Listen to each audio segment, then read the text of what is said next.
அத்தனையும் மொத்தத்துல அள்ளி எடுப்பேன். அப்புறமா மத்ததெல்லாம் கேட்டு ரசிப்பேன். ஏறுனா இறங்காது, மனசுதான் கிறங்காது. சீவி சிணுக்கெடுத்து பூவை முடிஞ்சு வந்த புது பொண்ணு. மாலை எடுத்து வந்து சூடி ரசிக்க வந்த மாமன் நான் தானே. சிவி சினுக்கெடுத்து பூவை முடிஞ்சு வந்த புது பொண்ணு.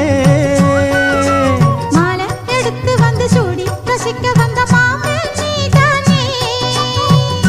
மாப்பிள்ளை கையால மாலை தான் நீ வாங்கு. மன்மத பூத்தானே மல்லிகை பூ பழந்தான். சிவி சினுக்கெடுத்து பூவை முடிஞ்சு வந்த புது பொண்ணு.